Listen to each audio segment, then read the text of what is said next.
Buen día. Vamos a dar continuidad con nuestra materia, que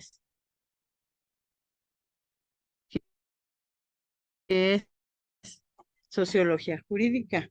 En la primera parte estuvimos viendo el pensamiento de el sociólogo Ehrlich y de los autores Federico Engels y Karl Marx. Estuvimos viendo que para Karl Marx el materialismo es, bueno, pues es lo que se desarrolla en una sociedad y que ese materialismo, bueno, pues se manifiesta en lo económico. Y una vez que se da, se dan los dineros,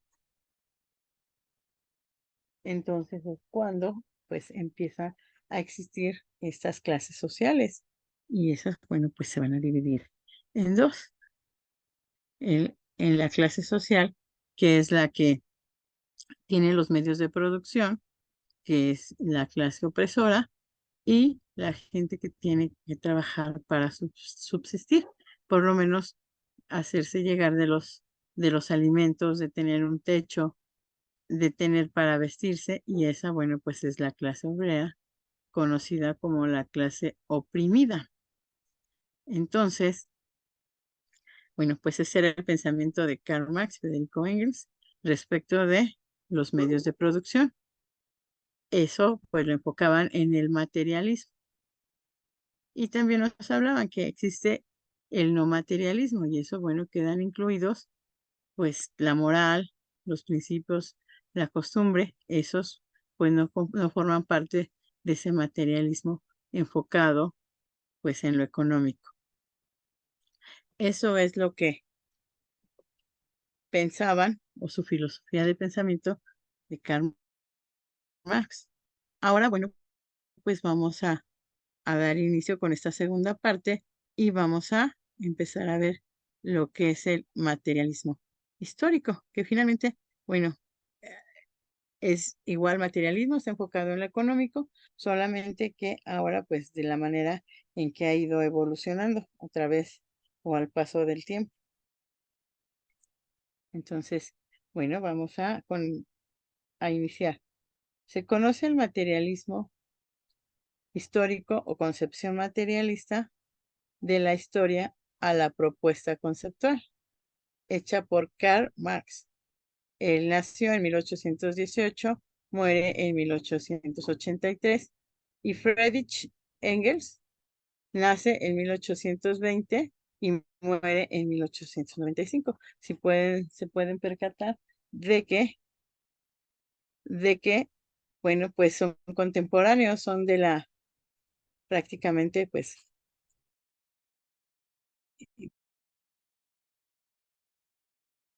de la misma, 13 años antes que Federico Engels.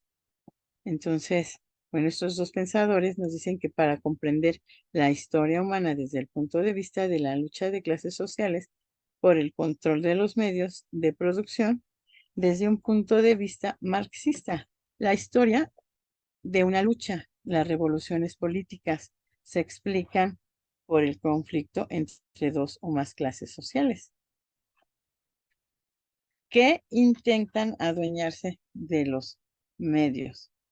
Entonces, bueno, su pensamiento es es justamente el que trata de estos medios materialistas en los cuales, bueno, pues el dinero es el que prevalece. Y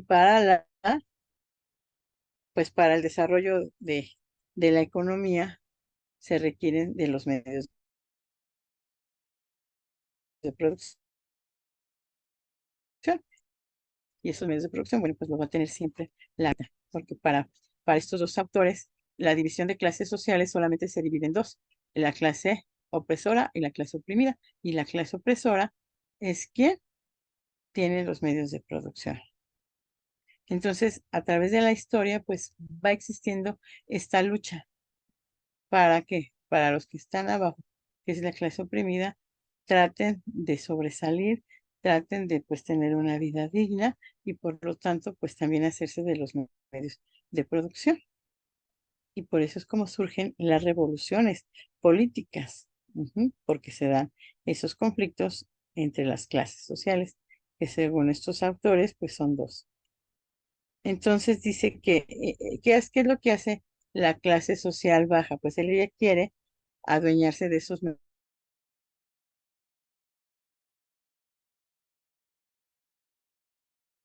medios de producción de acuerdo a a sus necesidades con las que cuenta. Entonces, lo que quiere, lo que quiere la clase oprimida, pues es adueñarse de esos medios de producción, dado que los medios de producción únicamente, pues los tiene justo los, la clase que cuenta con ellos y que pues ellos son los que proporcionan este trabajo. Entonces, el materialismo histórico se enfoca en la lucha de clases sociales. En eso es lo que se enfoca el materialismo histórico. Bueno, pues a través de ese materialismo y su evolución, pues llegamos al modo de producción esclavista, nacido con el descubrimiento de la agricultura. Es típico de las sociedades antiguas y de los primeros imperios, que sostenían su producción de alimentos con mano de obra esclava, militar, el desarrollo de las artes y de la cultura. Entonces, ese modo de producción esclavista, bueno, pues justamente para eso es que querían a esta gente, para que se dedicaran a la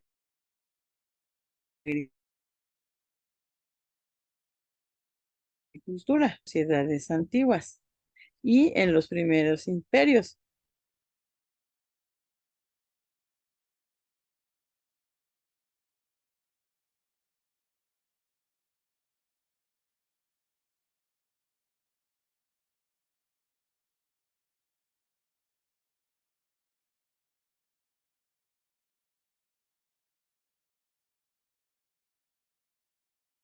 Bueno, entonces, como comentábamos, que los esclavos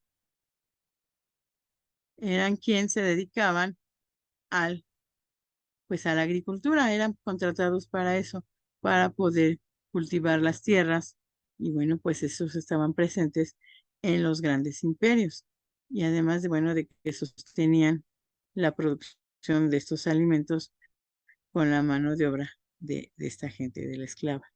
Entonces, a partir de ese momento, pues, que ellos producían y bueno, la gente rica o la gente que tenía ese imperio, pues era la que pues gozaba de esos frutos que se obtenían a través de la agricultura.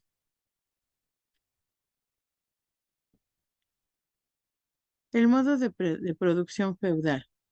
Eso es el propio del medievo europeo, que hacía de la tenencia de las tierras el factor económico más importante y por lo tanto distinguía entre los aristócratas, terratenientes, siervos que cultivaban sus tierras a cambio de protección, justicia y estabilidad social.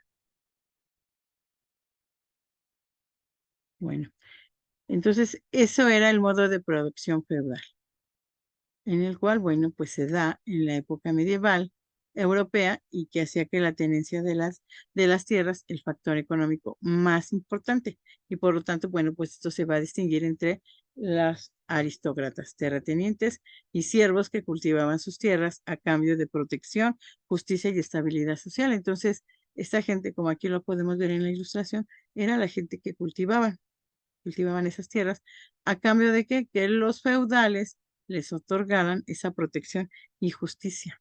Además, bueno, que una vez obteniendo la protección y la justicia, bueno, pues eso les iba a dar una estabilidad social. Podían estar en pues viviendo de la manera que sentían o sabían que pues estaba ahí los señores feudales y eran quienes, bueno, pues les daban esta protección. Entonces, la producción feudal se da en la época medieval europea y bueno, pues se enfoca al factor económico y es ahí donde, bueno, pues los aristócratas, pues, al ver la necesidad de estas personas, pues obligaban o de alguna manera se comprometían a la producción y cultivar esas tierras, pues para darle beneficio pues a los feudales. Bueno, pues eso es a través de la evolución histórica, el materialismo vemos que primero de alguna manera lo enfoca en la esclavitud y luego pues en el sistema feudal. Eso es como se ha ido desarrollando. De esa manera se ha ido desarrollando el materialismo histórico. Bueno, pero luego surge otra figura que es el socialismo. ¿Y en qué se enfoca el socialismo? Pues dice que es el modo de producción socialista o simplemente socialismo.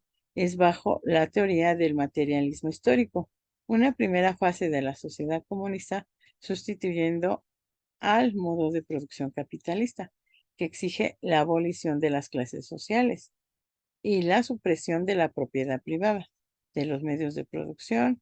Algunos de los principales teóricos postularon además otras fases intermedias que denominaron de manera directa. Marx desarrolló la teoría socialista, un carácter científico, al aplicar un análisis materialista frente al idealismo del socialismo utópico. A lo largo de los siglos XIX se usaron los términos comunismo y socialismo como sinónimos. Marx y Engels usaron en un principio el término comunismo porque representaba más a la clase obrera, pero luego cambiaron al socialismo. No fue sino hasta la revolución bolchevique que el término socialismo llegó a referirse a la etapa previa del comunismo. Entonces era asociado en el siglo XIX por el comunismo y socialismo. O sea, si hablaban de comunismo, se entendía que era socialismo, eran sinónimos. Pero bueno, este modo de producción queda también o se regula bajo el materialismo histórico. Y bueno, nos dice que esta es la primera fase de la sociedad comunista. Y esta, bueno, pues va a sustituir el modo de producción capitalista y que, bueno, pues de esta manera, ¿qué es lo que se quiere con el socialismo y comunismo? Pues que que se extingan las clases sociales y la supresión de la propiedad privada, o sea que también de los medios de producción. Uno de los principales teóricos que postularon estas doctrinas pues fueron Karl Marx y Federico Engels. Ellos fueron los que desarrollaron el socialismo. Para ellos, recuerden que los medios de producción pues los tiene la clase opresora. Entonces, con el socialismo, lo que se trata es que la clase oprimida tenga esos medios de producción y que pues dejen de existir esas clases sociales. Que ya no sean dos las clases sociales, sino que ahora, bueno, pues se conviertan en una sola. Y que la clase oprimida, que es la que pues otorga o da la mano de obra, es la que, bueno, pues ahora se haga de esos medios. Esa es la doctrina del socialismo y que de alguna manera se quede en la abolición la que exista, que ya no, de acuerdo a ellos, a estos doctrinarios, pues las clases sociales manifestaban que eran dos, la clase opresora y los oprimidos. Con esta corriente del socialismo, lo que se trata es de que ya no exista ninguna clase social y que todos, bueno, pues estén en el mismo nivel y que todos puedan contar con los mismos medios de producción. Entonces, eso es lo que establece el socialismo. Y bueno, pues dice que primero en un inicio se conocía como comunismo, posteriormente como socialismo, ¿a través de qué? Cuando surge la revolución bolchevique. Entonces es cuando ya se habla de socialismo. Y bueno, continuando con el socialismo, dice que se define principalmente como un modo de producción. donde el criterio para la producción económica es el valor de uso y se basa directamente en la producción para el uso, coordinado a través de la planificación económica, donde la ley del valor ya no dirige a la actividad económica y monetaria. Por ende, las relaciones en forma de valor de cambio, ganancia, intereses y el trabajo asalariado ya no funcionan. Los ingresos se distribuyen de acuerdo a la contribución individual de cada uno. Las relaciones sociales del socialismo se caracterizan porque la clase obrera tiene el control de los medios de producción y de los medios de subsistencia a través de la propiedad social, por lo que el excedente social repercute en la clase obrera o en la sociedad en conjunto. Entonces, el socialismo, bueno, pues surge como un modo de producción, como ya lo había dicho. Simplemente que, bueno, los medios de producción ahora, pues los van a tener la clase oprimida, que es la clase trabajadora. Entonces, esa producción económica, pues es lo que le va a dar el valor y el uso. ¿A través de qué? Bueno, pues de la planificación y del valor también de la ley. Y bueno, pues también nos habla que existe un valor de cambio, ganancias, intereses y el trabajo asalariado. Y ese trabajo asalariado es quien lo hace la clase oprimida. Lo que, lo que se quiere a través del socialismo es que esos medios de producción, la clase oprimida tenga acceso y que, bueno, pues también de alguna manera pueda obtener un poco de riqueza. No solamente la clase opresora será quien lo tenga, sino también los obreros o la clase oprimida para poder hacerse de estos medios de producción. Y que, bueno, pues esas relaciones sociales que surjan, pues van a tener el control, pues, de los medios de producción y a su vez, bueno, pues los medios de subsistencia y podrán tener acceso a la propiedad social. Y ese excedente que surja, el excedente social, pues este va a repercutir en la clase obrera o en la sociedad en conjunto. Lo que se trata es de que, pues, la clase obrera tenga acceso a esos medios de producción. Bueno, pues ese es el socialismo, pero también está la otra corriente del capitalismo. Y nos dice que el capitalismo es el sistema socioeconómico imperante en Occidente después de la caída del feudalismo medieval y dominante en el mundo entero. En la actualidad del siglo XXI es un sistema propio de las sociedades industriales burguesas. Entonces, el capitalismo surge en el siglo XXI y bueno, pues es el sistema socioeconómico que, como nos dicen los autores, impera en el occidente. Y bueno, este surge cuando, cuando cae el feudalismo medieval, es cuando surge este capitalismo. Y bueno, pues está presente desde el siglo XXI. Y bueno, pues también es importante reconocer que surge de esas sociedades industriales burguesas, porque el capitalismo justamente es el que habla del capital, del dinero. Y esto, bueno, pues de acuerdo a estos autores, de igual manera, nos dice que surge en esas sociedades industriales burguesas. Sus dos rangos principales y definitorios son del capitalismo, la propiedad privada de los medios de producción y el libre ejercicio económico. Su nombre proviene de la idea del capital, esto es, del rol central del dinero en las relaciones de producción y de consumo.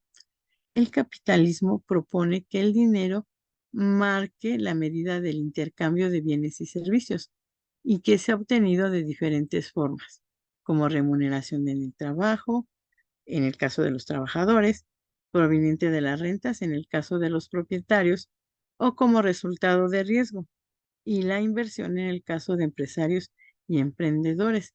Entonces, dentro de esos rangos que distinguen al capitalismo, pues es la propiedad privada y los medios de producción. Esos los dos son los dos rangos principales. Y bueno, una vez que se da esa propiedad privada, bueno, pues aquí la idea es que pues no, pues se forje un capital y ese capital pues, va a estar enfocado en el dinero. Entonces, ese dinero pues va a marcar el intercambio, bueno, de los bienes y servicios. O sea, teniendo el dinero vamos a poder pues hacernos acreedores o poder tener esos bienes y servicios. Y bueno, también nos dice que las formas en las que pueden tener esa remuneración, tener esos dineros, pues es a través del trabajo. Y ese pues son la gente trabajadora que va a poder obtener esa remuneración. O bien puede también venir ese dinero de las rentas, de eso pues para los propietarios que tienen y que pueden rentarlo. Entonces aquí existe un riesgo de inversión. ¿Por qué?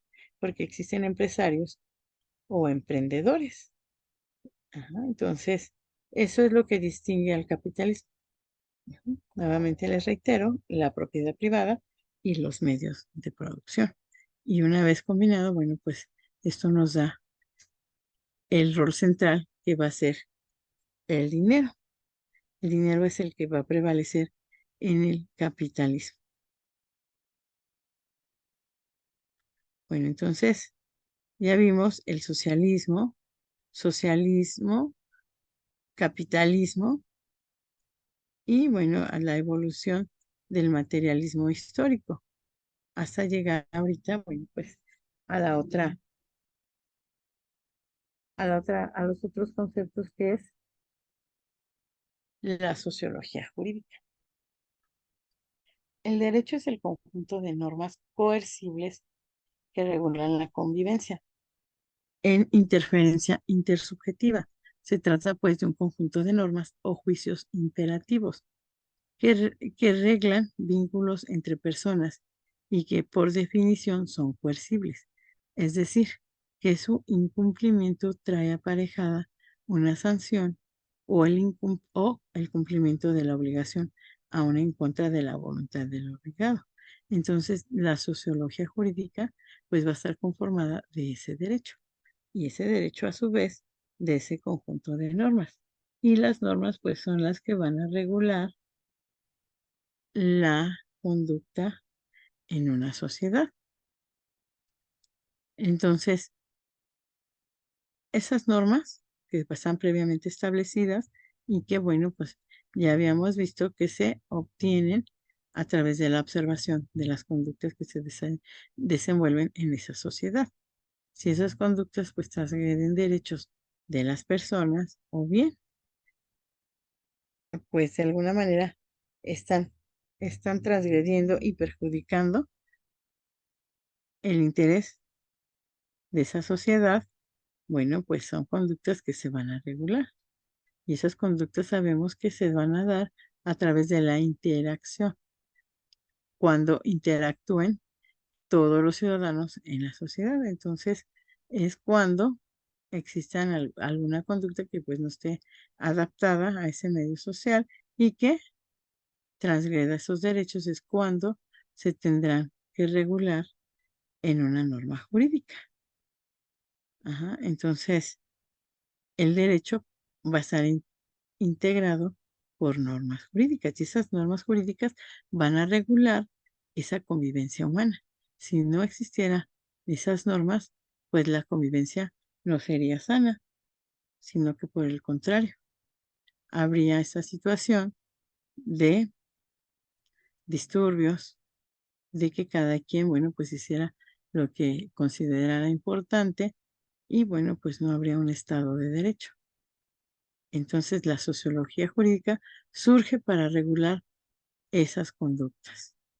Surge para analizar, para visualizarlas, observarlas y poder, pues, entender qué conductas son las que, pues, no se adaptan a ese medio social. Y esas conductas que no se adapten, bueno, pues son las que van a estar reguladas en esas normas.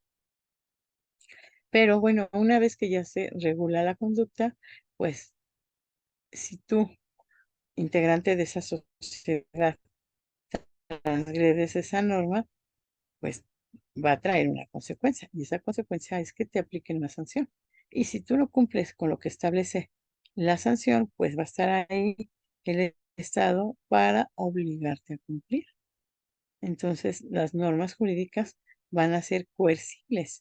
Esto quiere decir que van a traer aparejada esa, esa coacción, esa obligación de que tengas que cumplir con lo que establece la norma, aunque pues tú no quieras. Eso es la coacción y eso es la sociología jurídica.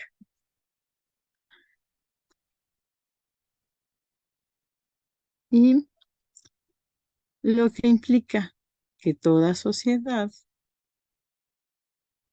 medianamente civilizada tiene un sistema de normas que regulan la convivencia social y han sido establecidas por el poder legítimo para resolver todo tipo de conflictos que en la convivencia cotidiana pueden presentarse para ayudar a consolidar un orden social y tomar previsibles las conductas. De ahí la conocida expresión de los romanos, ubi societas ubi jus, expresión que traducida significa donde hay una sociedad hay derecho, justamente, porque una vez que se integra los humanos a ese núcleo social, bueno, pues tiene que mantener un orden. Y ese orden se mantiene a través de qué? De la regulación de estas conductas. Y esas conductas quedan plasmadas en esas normas de carácter legal, que son las normas jurídicas y que, bueno, pues ellas nos van a ayudar a desenvolvernos y pues estar de alguna manera interactuando en una sociedad pues pacífica para ellos que se crean estas normas. Por eso es muy importante que los sociólogos pues observen las conductas para poderlas regular. Y bueno, de esta manera se tendrá que ver todo tipo de conflictos que se dan con la convivencia cotidiana. Y bueno, pues esto nos da un orden social. Entonces, pues ahí muy justo, muy atinado lo que nos dice esa expresión romana de la ubi societas, ubi jus, y que significa donde hay sociedad, pues hay derecho. Y sí, porque si no existiera el derecho en esa sociedad, pues no habría una sana convivencia. Y aún más, no existiría un orden social que se requiere para la interacción de las sociedades. Ujú. Porque acuérdense que cuando existe esa convivencia humana de manera cotidiana, es cuando empiezan a surgir los conflictos, empiezan a surgir los problemas y es cuando, bueno, pues se tienen que regular esas conductas para poder establecer un orden y que se dé dentro de esa sociedad. Ujú. Entonces, esas regulaciones que existen, esas normas que se crean, es justamente para poder salvaguardar los intereses de cada uno de los ciudadanos que están inmersos en esa sociedad. Y si bien la discusión es muy vasta respecto del objeto, adoptamos el criterio que el mismo es la norma, como mandato imperativo de conducta, que posee una estructura lógica. En consecuencia, el científico del derecho estudia normas o un conjunto de normas positivas y vigentes en una sociedad y tiempos determinados. La sociología del derecho es la parte de la sociología que se encarga de estudiar lo jurídico como resultado de la interacción social. La preocupación por establecer la relación entre derecho y sociedad es muy vieja y se concretó en la antigüedad griega, en un interés sobre las formas de gobierno, de ejercerlo y de aplicar las leyes, cuestionando o justificando de entrada la legitimidad de los seres humanos que ejercen la autoridad o que tienen la potestad de elaborar leyes que serán obedecidas por todos los miembros de una comunidad. El origen formal de la sociología del derecho se deriva del boom de la filosofía positivista. Entonces, el objeto que tiene la norma es el mandato imperativo de la conducta y que, bueno, pues este mandato va a poseer una estructura lógica y en consecuencia, bueno, el científico, ¿qué hace? Pues estudia las normas y esas normas, bueno, se transforman en normas positivas y que se encuentran vigentes en una sociedad. Nuestro derecho es derecho positivo mexicano porque es un derecho que se encuentra vigente y que se aplica justamente en esa sociedad y que, bueno, pues da, como es un derecho vigente, pues en el mismo se regulan las conductas que se van desenvolviendo en esa sociedad. Entonces, la sociología del derecho, pues va a encargarse de estudiar lo jurídico como el resultado de esa interacción social. Y bueno, ¿qué es lo que trata de hacer? Pues establecer esa relación entre el derecho y la sociedad.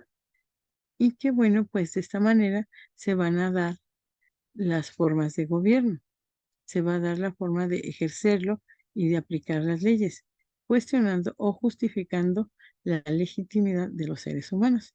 Y bueno, que van a ejercer la autoridad o quien la potestad de elaborar leyes, bueno, pues van a ser todas estas obedecidas por la comunidad. Entonces el Estado surge para poder crear esas leyes y que, bueno, pues tengan esa eficacia, que estén vigentes y que además tengan que ser obedecidos por los miembros de una comunidad. Ese sería el origen formal de la sociología. Como les digo, pues nuestro derecho es positivo porque es un derecho vigente. De igual manera, las normas son positivas porque están vigentes en esa sociedad y además pues se va adaptando a la temporada en la que se encuentra su vigencia. Entonces, la sociología del derecho pues se va a encargar de estudiar lo jurídico y pues la interacción social que existe entre todos los individuos que se encuentran inmersos en nuestra sociedad. Pues la fundamental preocupación de la sociología es poder aplicar ese derecho y que además se cumpla. Entonces, por eso es que hablamos de un derecho positivo. La sociología jurídica es el resultado de la actividad de juristas con vocación sociológica. Juristas que han abierto los poros de la dogmática jurídica al mundo de los factores sociales, insatisfechos con la mera contemplación positivista de los ordenamientos jurídicos. Entonces, esa sociología jurídica pues va a ser el resultado de la actividad de los juristas con la vocación sociológica. Entonces, si se pueden observar del lado derecho, pues está la balanza de la justicia, en la cual, bueno, pues sí, está el mazo de la justicia de un lado y del otro está la tierra. Está la tierra en la cual, bueno, pues en esa tierra están inmersas las sociedades y en esas sociedades, pues es donde se tiene que dar esa dogmática, ese, ese derecho y la creación de las normas, las cuales van a ser aplicadas de acuerdo al momento que se esté viviendo. Entonces, eso es lo que nos dicen los positivistas sobre los ordenamientos jurídicos, que van a enfocarse en los factores sociales y una vez que pues ya veamos esos factores sociales insatisfechos, pues es como se va a contemplar y a su vez ordenar en disposiciones de carácter legal todas esas conductas que están insatisfechas, que no están de acuerdo o no pueden adaptarse pues a esa sociedad. Luego entonces, de esa manera, bueno, pues se tendrán que regular esas conductas de la gente que está insatisfecha, que no está de acuerdo con ese orden. Esas conductas se obtienen a través de o se pueden percibir a través de esa observación. Uno de los sociólogos que sin ser abogado ya tenía la idea de cómo poder ordenar o cómo poder organizar en una sociedad esas conductas. Ese es Eugen Ehrlich. Y él, bueno, pues nace en 1862, muere en 1922 y publicó un libro, Fundamentos de la Sociología del Derecho. Y en ese libro del año 1913, considera que la sociología del derecho dice que en realidad debería de ser considerada la teoría científica del derecho.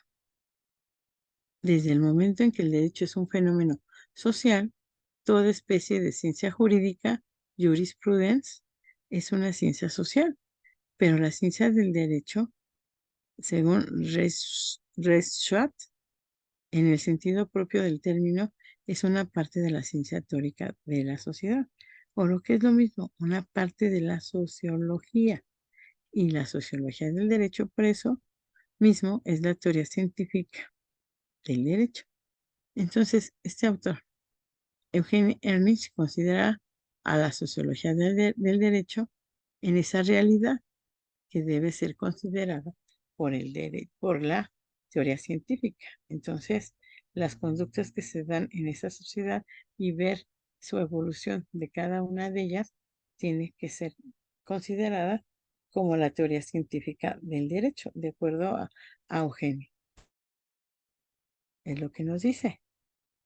Continuando con el pensamiento de este autor, con su doctrina, nos dice que la sociología jurídica se identificaría con la sociología general y además se identificaría el derecho con la sociedad, como se ha señalado. La postura de Kelsen sigue la metodología de las ciencias sociales propuesta por Max Weber. En este contexto, la consideración de los valores sociales, económicos y culturales de una sociedad en determinado tiempo y espacio contamina el desarrollo del objetivo del derecho. Entonces, esa sociología jurídica se identifica con la sociología general y además, bueno, pues con la sociedad, de acuerdo a Kelsen. Dice que pues es una metodología de las ciencias y que por lo tanto, pues aquí entran en consideración todos los valores sociales, de igual manera los económicos, culturales de una sociedad en un determinado tiempo y espacio. Entonces, esas conductas se van a llevar a cabo y se van a desenvolver en la sociedad, de acuerdo a los momentos que se estén viviendo. Y como el derecho, al igual que las sociedades son cambiantes, pues una vez que sucede esto, es cuando se tienen que ir adecuando o regulando las conductas que se den en ese momento. Entonces, si muchos consideran al jurista austriaco Eugenio Ehrlich como un verdadero fundador de la sociología del derecho, no es simplemente a causa del título su obra fundamental, sino más por el crédito de las palabras preliminares de las mismas.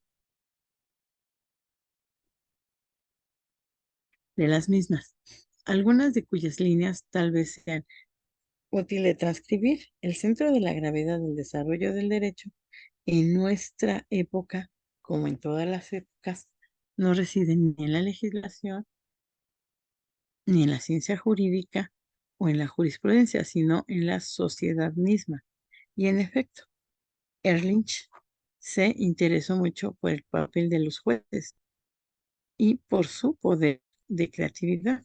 Shears pensaba que la deducción lógica legalizada a partir de los textos puede realizarse por una inducción a partir de datos sociales o incluso por una institución de equidad, por lo menos cuando las lagunas de la ley lo permitieran.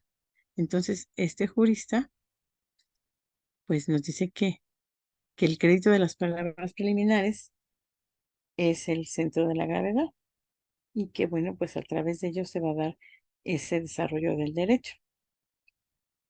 Entonces, en nuestra época de que estamos viviendo, bueno, dice que no reside en la legislación y en la ciencia jurídica o en la jurisprudencia, sino en la sociedad misma. Entonces, justamente el derecho tiene que ir surgiendo una vez que vayan transcurriendo las sociedades, se vayan desenvolviendo.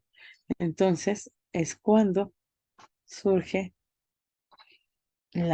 surge el derecho a través de la observación de la sociedad.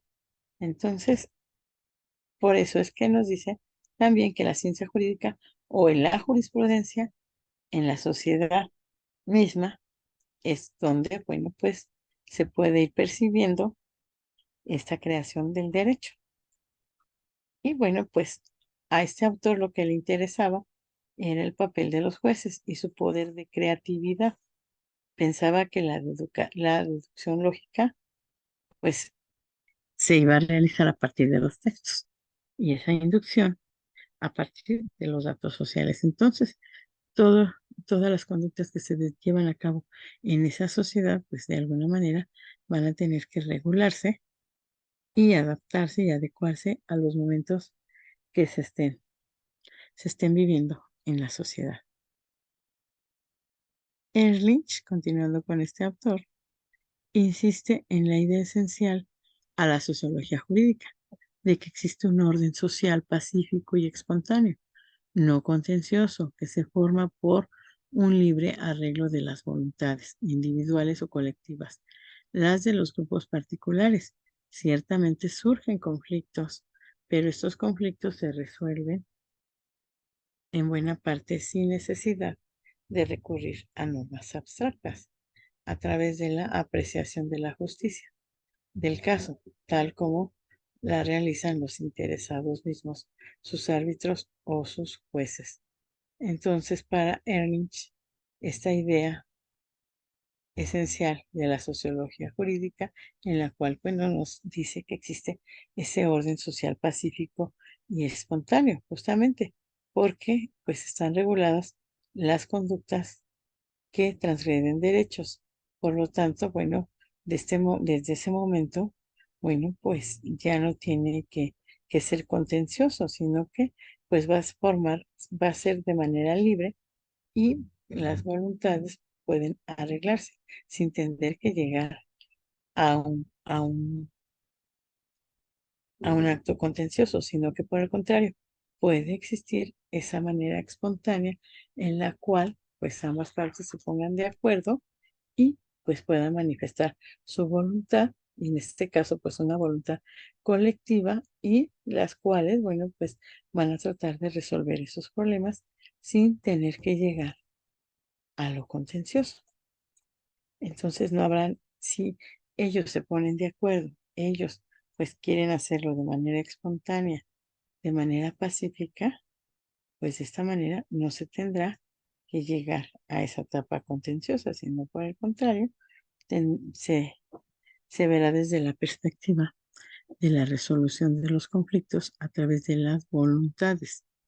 Y bueno, pues de esta manera pueden resolver la mayoría de sus conflictos y sin necesidad de recurrir a esas normas y aplicarlas a través de un acto contencioso. Entonces, eso es lo que nos dice Erling respecto a la sociología jurídica. Erling, que vio claramente el la encuesta sobre el terreno, estudio de un fenómeno costumbre y que se esforzó por establecer un método para realizarlo más práctico por sí mismo, el antisociólogo de la jurisprudencia, así como el análisis sociológico de los contrastos, al cual muy sociológicamente otorgaba un grado de realismo, de más aproximación del derecho vivo. Estas eran las palabras claves. Entonces, para Ehrlich, pues este fenómeno de la costumbre, pues era o se iba a establecer de acuerdo a Ehrlich este método para poder realizarlo.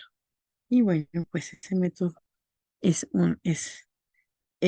por el cual cada una de las comunidades de las gente que está inmersa en una sociedad pueda, pueda llevar a cabo esas costumbres y que estas, bueno, pues sin tenerse que firmar, se realizan esos contratos y que habla, bueno, pues de un grado de realismo y de la vivo, ese derecho que surge a través, pues, de las conductas que se llevan a cabo en una sociedad y que al paso del tiempo, esas conductas se vuelven derecho porque se vuelven costumbre. Para una sociedad, a lo mejor, el hecho de establecer sus propias normas internas, eso es lo que le da ese valor porque, bueno, pues de alguna manera están aceptadas por esa sociedad, esas conductas, y esa sociedad pues será la encargada de, de aplicarlas conjuntamente. Entonces, puede ser que hoy lo aplique a través de lo que establecen sus propias costumbres. Como podemos observar, para muchas comunidades, en la costumbre pues forma parte de su derecho y forma parte de su desarrollo social. Entonces, para la sociología jurídica, el estudiar esas conductas y regularlas, o bien de alguna manera que quedan establecidas en esa sociedad y reglamentadas por los mismos ciudadanos que están inmersos en ese grupo social. Entonces, de esta manera la costumbre está presente en el desarrollo de esas conductas. Bueno, pero entonces estamos analizando qué es la sociología jurídica. Estamos viendo que esa sociología jurídica pues va a estar conformada por normas y esas normas a su vez pues van a estar regulando las conductas que se están dando en una sociedad. Y esas conductas, bueno, van a estar también reguladas, a lo mejor no en las normas jurídicas, sino en los comportamientos de cada una de las personas que conforman esa sociedad. Y bueno, la sociología jurídica se va a crear con estas normas, donde se van a regular las conductas de todos y cada uno de las personas que están inmersas en esa sociedad y que bueno, pues esas conductas no se adaptan al nivel del rol social que tienen las demás conductas. Entonces, a través de ello, llegamos a este objeto de la sociología jurídica, y cual, de acuerdo a Weber, afirma que para la sociología también son objeto de estudio los valores con los que los grupos humanos significan fenómenos reales. Sin embargo, los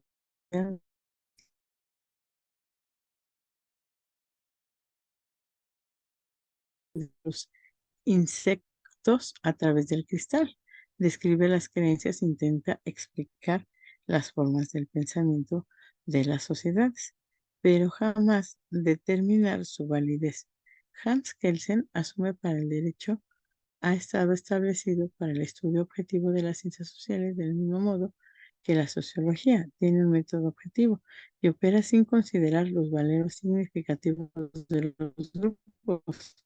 El derecho trabaja con la misma objetividad sin entender los contenidos significativos, valorativos de las leyes. Entonces, para la sociología su objeto pues va a ser los valores de los grupos humanos.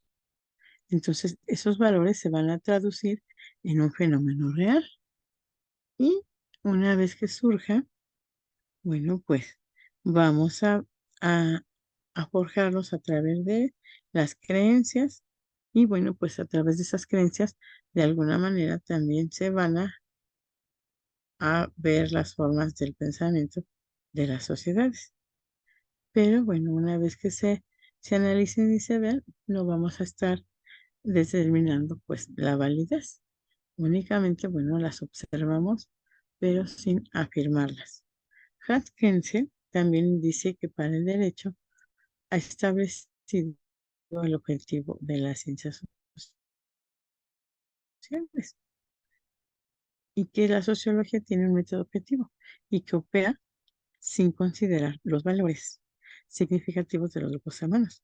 El derecho trabaja con la misma objetividad sin atender los contenidos y bueno, pues esos contenidos valorativos de las leyes. Entonces, en primer lugar, hay que, hay que observar, hay que estudiar a esas ciencias sociales, al igual que la sociología, y que de ahí vamos a considerar los valores significativos de esos grupos sociales. Entonces, se observan, se analizan y pues no se regulan. Lo que se llega a regular son las conductas que transgreden esos derechos de una sociedad. Entonces, Weber, nuevamente, retomando a este autor, a este pensador, nos dice que el objetivo de la sociología es, pues, estudiar de los grupos y que, bueno, pues al final, una vez que se valoren y se estudien, pues van a significar un fenómeno real.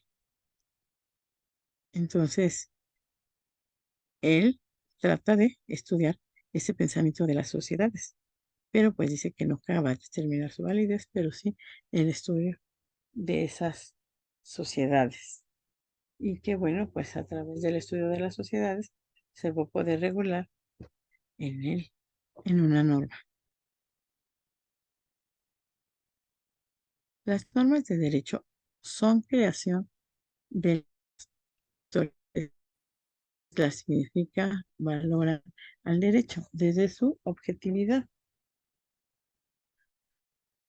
científico-social. Solo le interesa la formulación de derecho. El estudio valorativo de las normas no es objeto de la investigación del derecho, sino en todo el caso de la sociología enfocada al derecho y que sería la sociología del derecho. La sociología solo puede establecer un simulacro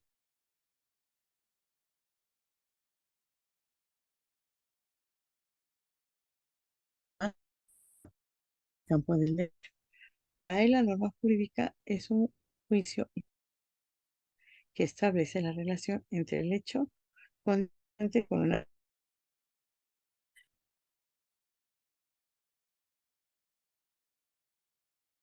dentro del sistema jurídico es una norma imperativa, coercible y sancionable.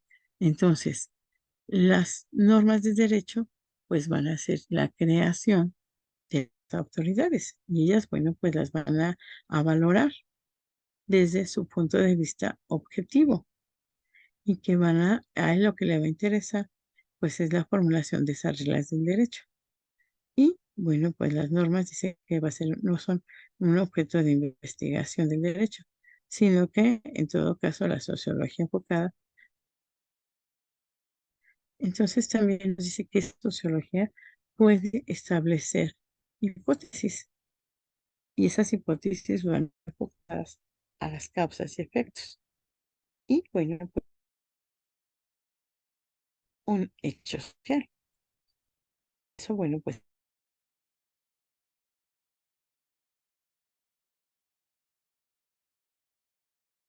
hipotético, que establece la relación entre el hecho condicionante con la consecuencia condicional.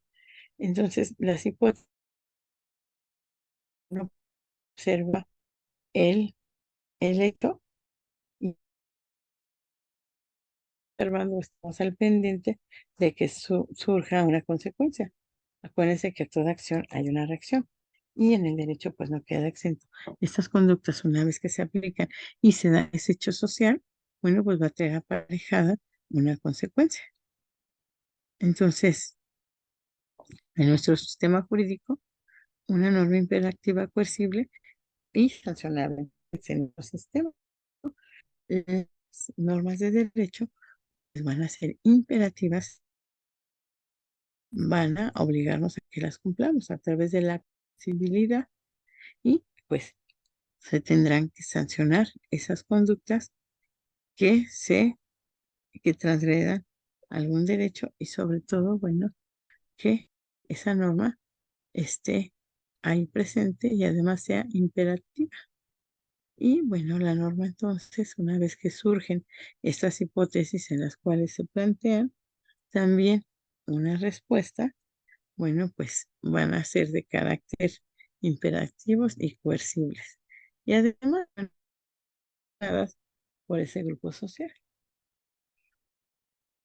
Y que, bueno, pues son castigados y sancionados por el grupo social y además, bueno, pues esas sanciones están establecidas dentro de de esas normas jurídicas.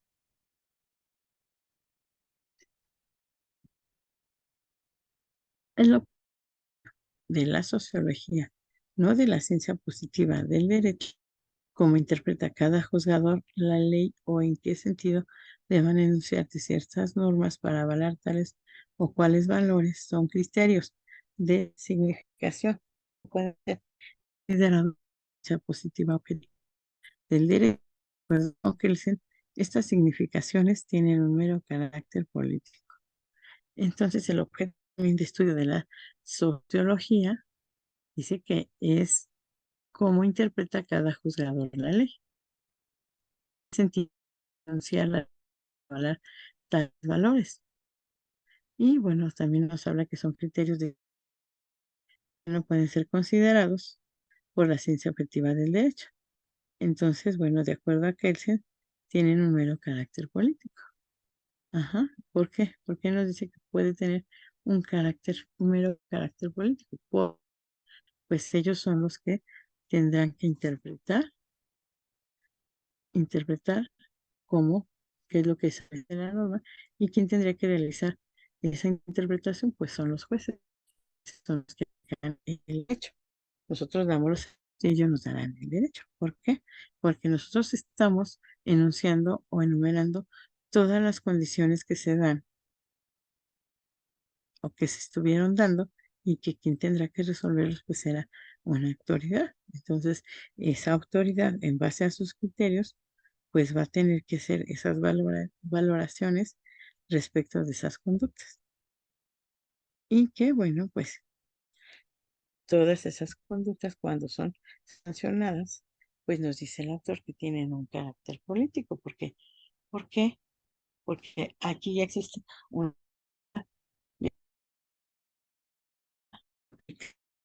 el derecho. Entonces, de la sociología también, pues es la que el juzgador va a darle, la interpretación que le va a esas normas que previamente ya están establecidas y que están ahí para que puedan ser reguladas. Entonces, ese sería el sentido objetivo o el objeto de la sociología. Entonces, ya vimos primero que uno de los objetos de la sociología es analizar, regular aquellas que transgredan los derechos. Otro objeto del estudio de la sociología es que, bueno, es una ciencia positiva del derecho, que a su vez, bueno, pues el juzgado tendrá que estar a través de esas normas jurídicas y poderlas aplicar a los casos concretos.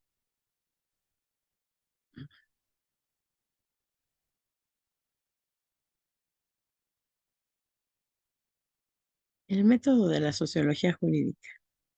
De acuerdo para Kelsen, metodológicamente, Weberiano considera que cualquier interpretación que afecte la aplicación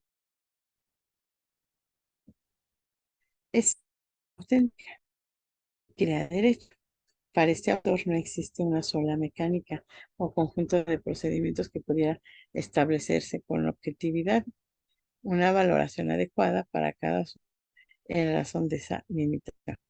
El derecho positivo sigue manteniéndose al margen de las valorizaciones y se repliega a un campo meramente normal. No existe genéricamente ningún método característico jurídico positivo, según el cual entre los varios significados lingüísticos de una norma pueda ser designado como correcto, suponiendo que se trate de varios posibles, es decir, se trata de posibles interpretaciones del sentido en conexión con las otras normas de la ley o bien del orden jurídico. Entonces, para Kelsen y Weber consideran que la interpretación que efectúa un juez dice que siempre va a ser auténtica. Entonces, la interpretación que realizan los jueces a los casos concretos al analizar y aplicar las normas de derecho, bueno, pues esas tienen que para poderles dar una aplicación correcta. Entonces, dice que no existe una sola mecánica de conjuntos de procedimientos que pudiera establecer objetividad adecuada. Y bueno, pues el derecho positivo sigue manteniéndose al margen de estas valorizaciones. Y además dice que no existe ningún método característico entre varios significados lingüísticos de una norma. Y esta, bueno, puede ser designada de manera correcta. Y que, bueno, cuando se trate de varios, se tienen que haber diferentes interpretaciones. Si hablamos de una sola interpretación, bueno, pues tiene que entender lo que el juez quiere decir. Pero si se realizan varias investigaciones en ese momento, pues van a haber posibles interpretaciones. Entonces, eso es lo que sucede cuando se habla de una colectividad. Todos los métodos interpretativos desarrollados hasta ahora llevan siempre un resultado posible y nunca a un único resultado correcto. Inclinarse a la voluntad supuesta del legislador dejando a un lado el tenor literal o bien atenerse estrictamente al tenor literal sin preocuparse por la voluntad, por lo general problemática del legislador desde ese punto de vista del derecho positivo equivalente por entero. Si se presenta el caso de dos normas de la misma ley, contradijeran las posibilidades lógicas antes recordadas de aplicación del derecho y se encontrarán desde el punto de vista del derecho positivo un pie igual. Entonces, todos esos métodos que se utilizan para la interpretación siempre van a llevar un resultado. Si bien es cierto que yo inicio esa interpretación y a su vez, bueno, pues debe de tener un, un resultado. Entonces, un resultado posible. Dice que nunca debe de tener un resultado único. Acuérdense que pues como todo va cambiando, se van cambiando las conductas. Bueno, pues de esta manera también cambia las, pues, las interpretaciones. Si se presentara el caso de dos hombres, dice que de la misma ley y que hubiera una contradicción, en esa contradicción, bueno, pues dice que también hay posibilidad no lógica, porque al recordar la aplicación del derecho, se encontrarán desde un punto de vista del derecho positivo en un pie de igualdad. Entonces, cuando nos se habla de ese derecho positivo, bueno, es porque ya vimos que ese derecho está vigente, que es aplicable de manera general y que además, pues se cumple. Acuérdense que para que un derecho sea vigente, pues debe de estar de acuerdo a los acontecimientos que se den en esta sociedad y además debe de producir algún efecto de inhibición que los hombres que están de acuerdo en adherirse a esas conductas, pues deben de, de alguna manera aplicar ese derecho. Y ese derecho, bueno, pues dice que cuando se aplica de manera correcta es cuando existe la igualdad de personas, porque acuérdense que para que exista esa igualdad, pues el derecho se puede de manera general, no se tiene que aplicar de diferentes formas, ¿no? Mejor se le concedan más derechos a una vez. Eso no puede suceder, sino que por el contrario, deben de ser igualitario y que a todos los que están en esa sociedad, bueno, pues se les deba de aplicar y se les deba de interpretar de acuerdo al caso que se esté ventilando. El método, en sentido amplio, se diversifica en una pluralidad del método. Articular es cada uno de ellos. Cuando se ha de poner a, podría decirse, de la técnica del investigador, pues a su vez, lugar a técnicas diferentes, es verdad que sobre los métodos de investigación es posible realizar agrupamiento. Es clásico separar como todas las ciencias, la observación estricto sensu y la experimentación dentro del campo de la observación, que es el método preponderante de la observación intensiva. Entonces, ¿esto cómo se obtiene? A través de sondeos. Y esos sondeos, bueno, pues es lo que realiza a través de este método. Dice que la observación intensiva va a ponerse claramente a la observación de casos, monografías, análisis por jurisprudencias o de casos literarios, por ejemplo. Entonces, para poder hacer ese método de investigación en la sociología, bueno, observación. Y este, bueno, pues para la sociología es un método indispensable, un método preponderante. Entonces, cuando se realiza esa observación intensiva, ¿a través de qué? ¿Cómo se puede realizar esa observación intensiva? Bueno, pues a través de estadísticas y sondeos. Entonces, es cómo nosotros podemos aplicar esa observación. Y bueno, pues nos dice también que, bueno, suele contraponerse la observación de casos y además, bueno, pues eso se puede traducir en que en monografías, en análisis de jurisprudencia o de casos literarios, por ejemplo. Entonces, esto es lo que agrupa ese método en la aplicable a la sociología.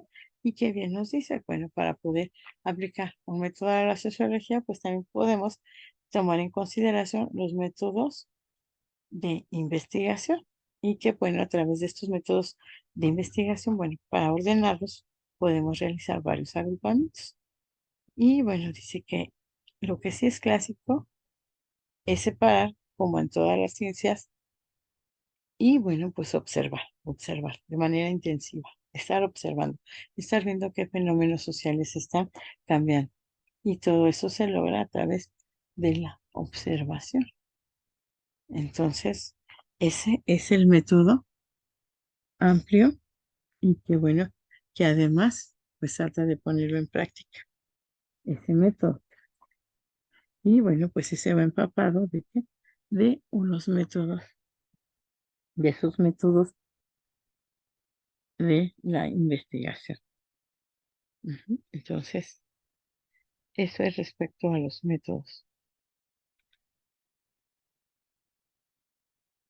Pero Durkheim dice que llegó Durkheim y a la cabeza de las reglas del método sociológico inscribió esto: tratar los hechos sociales como cosas. La sociología jurídica, a su vez, no tiene regla más fundamental que esta. Necesita tratar al derecho como una cosa. Es posible incluso que sea esta exigencia la que defina mejor su posición al derecho dogmático. El derecho no es para ella el derecho, sino una cosa más exacta, una multiplicidad de cosas y de fenómenos que se observa desde fuera. En efecto, para poder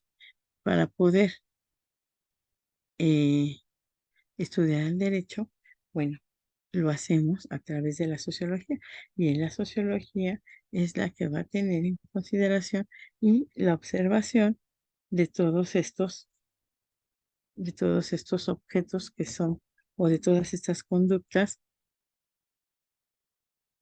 que se pueden ir dando en esa sociedad. Entonces, ese método sociológico es el que vamos a aplicar una vez que, bueno, pues se pueda, se pueda tratar al derecho. Y ya dijimos que para que pueda surgir esa sociología del derecho, pues misma que tendrá que avalarse por la observación. Entonces, esos métodos básicamente van enfocados hacia la observación y bueno, pues sabemos que a través de la observación podemos ver qué cambios tiene esa sociedad, qué conductas ya no se repiten de manera constante y sobre todo qué conductas son las que transgreden los derechos de los demás. Entonces, eso es lo que nos dice Durkheim respecto de los métodos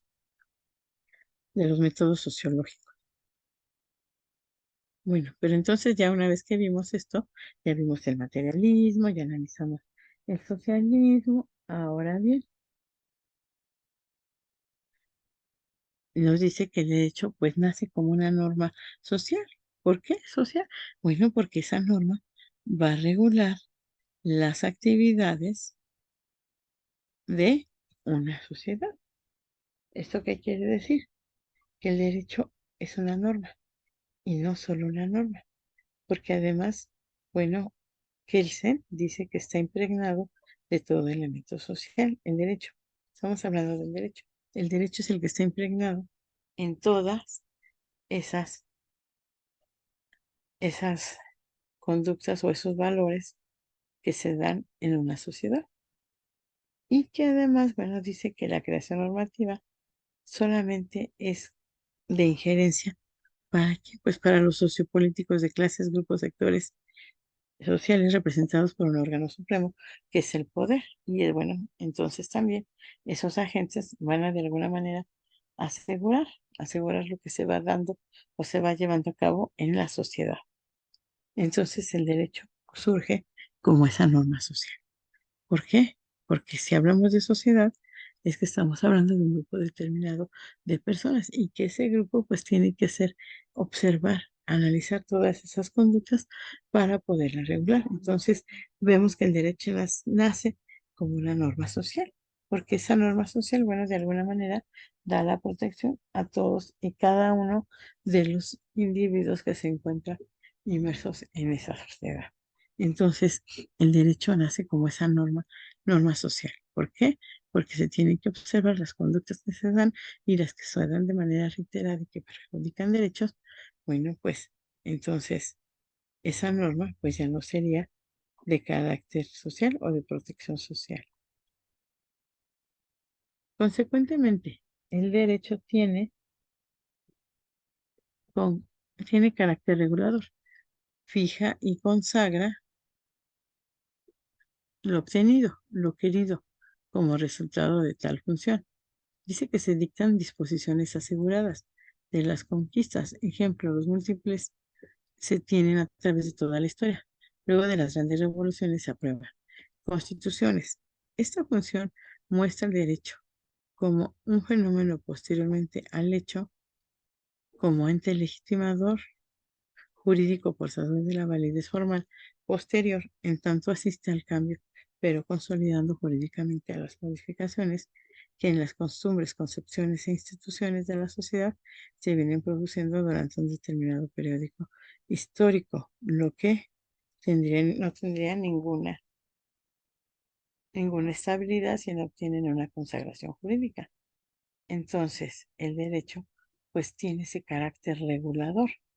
El derecho es quien fija y además pone en función esas disposiciones aseguradoras. ¿Y cuáles son esas disposiciones aseguradoras?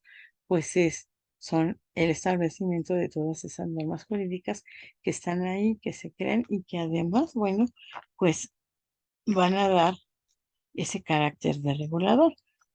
¿Qué significa esto? Que va a regular las conductas que se den en una sociedad y que esas conductas pues tienen que estar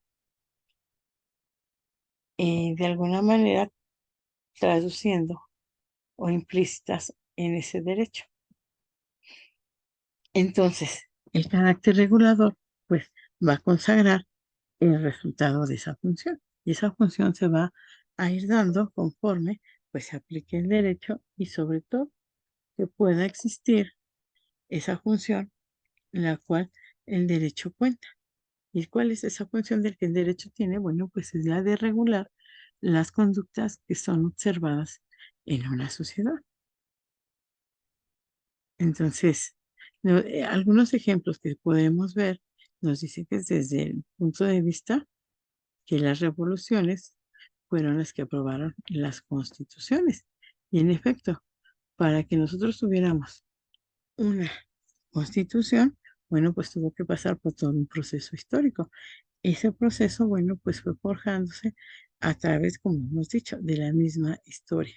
De hecho, pues todavía existen ciertas circunstancias que se pueden ir, que se van dando y que pues el derecho no, no regula. Y esas conductas que no son reguladas, bueno, son conductas que los individuos pueden realizarlas y que no pueden obtener una sanción, toda vez que las sanciones, bueno, pues van a estar presentes en, en las conductas que sí son reguladas.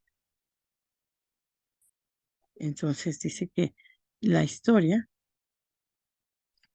pues se va a fijar a través de las revoluciones y esas revoluciones que van a tener aparejada consigo la constitución que en cada país, que es la que es aplicable y sobre todo que, bueno, puede tener un carácter legitimador jurídico y además pues es portador de la validez formal y va a consolidar las modificaciones. Estas se van a dar a cabo o se van a llevar por las costumbres. Y bueno, pues esa sociedad va a tener o va a poder vivir en convivencia sana, toda vez que ya existe esa regulación de esas conductas, que si una vez que sean aplicadas y transgreden derechos, bueno, pues esas conductas van a ser castigadas. Por eso es que el derecho va a tener ese carácter de regulador, porque va a su vez a salvaguardar los derechos de las demás personas y va a regular las conductas que están transgrediendo esos derechos. Entonces hablamos de un derecho que va a tener siempre ese carácter, el de regular las conductas. Las conductas van a ser reguladas a través de este derecho. Y que bueno, pues nos dice que también las constituciones también se han creado a través de la historia y de esas grandes revoluciones que existen. Esas revoluciones son las que aprueban esa constitución. Entonces, el derecho dice que una vez que se crean esas constituciones, el derecho surge posteriormente al hecho. Y que bueno, pues este va a asistir el cambio y va a consolidarlo con las costumbres. Entonces, también ya el autor nos habla de esas costumbres que están ahí presentes, pero que no están reguladas a ninguna ley y que bueno, pues solamente a las leyes morales que se dan en esa sociedad. Entonces, en base a ello, es que el derecho es regulado y que bueno, a su vez va a tener el carácter de regulador de las conductas que estén ahí presentes o que se lleven a cabo durante, durante el desarrollo de esa sociedad. Bueno, vamos a ver ahora qué es el derecho vulgar.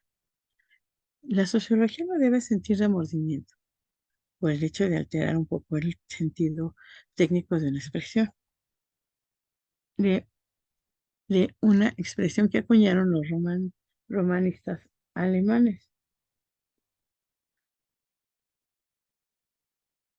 El, el Vulgarrecht es una mezcla de costumbres locales del derecho romano, clásico imperial, más o menos denegado, degenerado y deformado, que en Bajo Imperio se aplica el hecho a de las provincias, por lo menos las clases populares.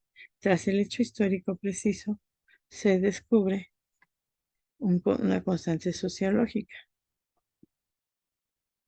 La tendencia de los medios no técnicos, que hace una especie de derecho inferior, combinado de los elementos de préstamo de orden jurídico estatal, con esos, con esos usos autónomos considerados las normas de conducta que de ello derivan y que siempre están ahí para poder, pues, aplicar una sanción. Quien no cumpla con lo que establece esa norma, pues va a ser acreedor a una sanción. Y entonces, bueno, dice que antes en el derecho romano, bueno, pues se aplicaban el, el derecho y que, bueno, también las costumbres. Y que con esas costumbres, bueno, pues luego lo que sucedía es que, pues, no eran reguladas esas conductas tal cual lo establece. Entonces, la sociología, pues, va a tener esos medios básicos para poder crear el derecho inferior. Y ese, bueno, el derecho inferior, pues va a estar eh, constituido, combinado con elementos del orden jurídico estatal, con usos autónomos, considerar las normas como conductas de ello y van a derivar, pues, los usos sociales y esos usos sociales que se dan en un grupo en el cual interactúan, pues sabemos que con el tiempo se llaman costumbres. Esas costumbres van a ser válidas, las mismas no van a estar contenidas en una norma jurídica, sino que esas conductas se aplican de carácter moral. Ese es un factor indispensable y elemental, lo moral. Entonces, para el derecho vulgar, esas constantes cambios sociológicos, esas tendencias a crear un derecho inferior, bueno, pues va a combinar todos estos elementos del orden jurídico estatal y bueno, pues estos elementos van a ser autónomos y además van a considerar esas normas y conductas. Y eso, bueno, pues como les digo, van a considerarlas esas conductas que no consagran esos usos y que esos usos pues son considerados como costumbre. Entonces, no vamos a tomarlo en consideración como un pretexto, sino que van a quedar dentro, van a quedar fuera de esta sanción. Acuérdense que la costumbre, cuando se hace derecho, es reconocida también por el mismo, pero no trae aparejada una sanción, al menos una sanción de carácter moral, esa sanción que el pueblo mismo impone a la sociedad. Entonces ahí es donde surgen estas sanciones cuando se traduce en una norma jurídica, pero cuando estamos hablando de una norma en la cual mezclan las costumbres, bueno, pues aquí lo que prevalece, acuérdense que es todo el aspecto moral. Entonces, ¿quién tiende a aplicar esas sanciones donde no existe una regulación jurídica? Pues va a ser esa comunidad, la comunidad en la cual pues se llevan a cabo esas conductas. Entonces, de ahí es donde proporciona al derecho, pues, ese carácter legal. Entonces, bueno, aquí no habla del derecho vulgar que tiene una zona de infrajurídico. Ujú. Continuando con este tema, nos dice, unas veces el derecho vulgar corrompe el derecho erudito o produce en él una especie de languidez próxima al desuso. Otras veces el derecho erudito pasa a la contraofensiva y trata con más o menos éxito de hacer retroceder al derecho vulgar a golpe de nulidades y de penas. Otras veces, en fin, se establece un compromiso y el derecho erudito estima más político incorporar alguna dosis de derecho vulgar. Entonces, el derecho vulgar nos dice que siempre o, no, o de alguna manera va a corromper al derecho que es el erudito. ¿Cuál es el derecho erudito? El derecho que es pensado, el derecho que es normado por una norma que se crea para regular esas conductas. Entonces, eso es lo que sucede o acontece cuando se corrompe nuestro derecho, el derecho erudito, el derecho que es pensado, ese derecho que se crea a través de los diferentes métodos o bien y que es creado también de alguna manera a través de la observación de esos fenómenos sociales. Entonces, el derecho erudito pues va a pasar a esa contraofensiva y va a tratar con éxito y retrocederá al derecho vulgar. Entonces, cuando surge el derecho erudito, pues, ¿qué va a hacer? Tratar de acabar con ese derecho vulgar de golpe y lo va a hacer nulo. ¿Por qué? Porque el derecho vulgar no aplica las penas. Ese derecho vulgar lo que hace es únicamente, pues, establecerse a través de las costumbres. Y bueno, sabemos que en realidad las costumbres, bueno, sí forman parte del derecho, pero esas costumbres también no tienen que transgredirlos para poder estar o estar presentes en un ordenamiento jurídico. En cambio, el derecho erudito es el derecho que se piensa, es el derecho que se estudia, es el derecho que se observa a través de las conductas sociales, de esa interacción que tienen cada uno de los individuos inmersos en una sociedad. Y que, bueno, a través de esa interacción, bueno, pues se van a crear esas normas de acuerdo a las conductas que se realicen en el momento ideal, o sea, en el momento en que están conviviendo, en el momento que están interactuando, y si hay alguna transgresión de algún derecho, bueno, pues es cuando existe la regulación de esas conductas a través de estas normas jurídicas.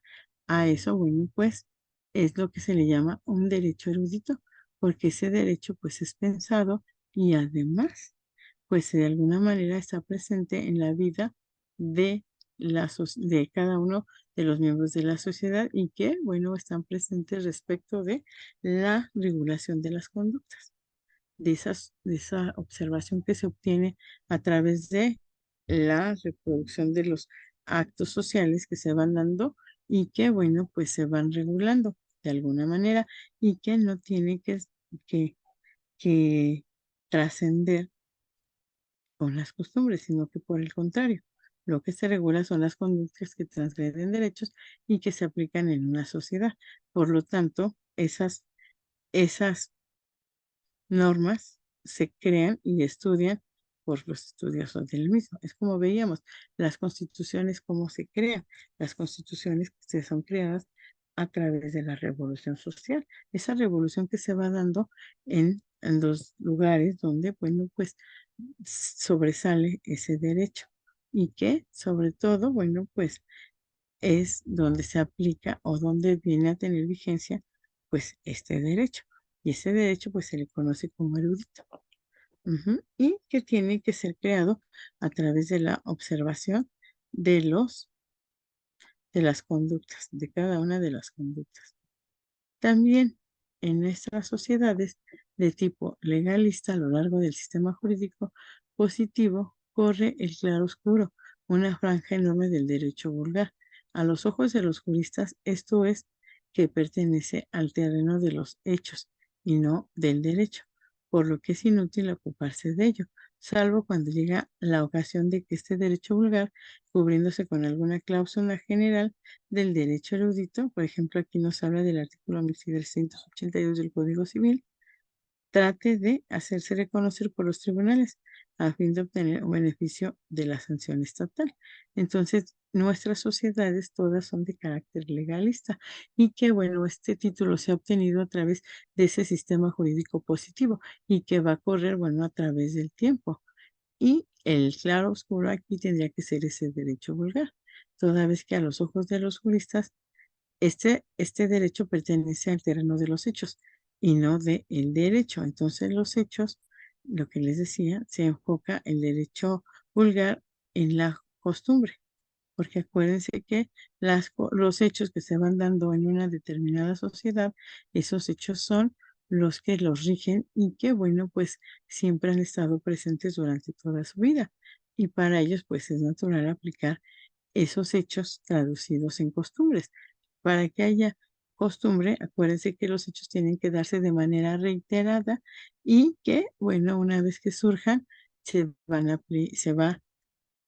a aplicar en esa sociedad, en la cual, bueno, pues están inmersos con esas costumbres. Y en cambio, en el derecho, las normas que se crean, pues se crean con la observación de esas conductas. Entonces, acuérdense que todos los seres humanos vivimos en sociedad y en esa sociedad es donde tienen que surgir esas normas, pero previamente con la aprobación pues de todos los individuos que estamos inmersos en esa sociedad o en ese grupo social. A veces no es necesario pues, pedir a cada uno de los ciudadanos pues esa aprobación. Entonces, de alguna manera, acuérdense que también estuvimos viendo que existe esa solidaridad y que a lo mejor no lo manifestamos, que a lo mejor estamos frente pues a ese grupo de normas que aún no han sido establecidas y que, bueno, pues también estamos de acuerdo.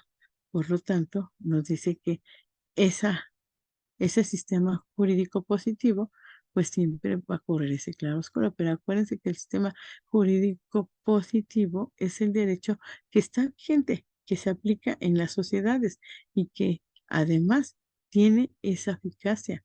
Acuérdense que un derecho positivo siempre va a ser eficaz porque está cumpliendo con lo que se estableció para lo que fue creado.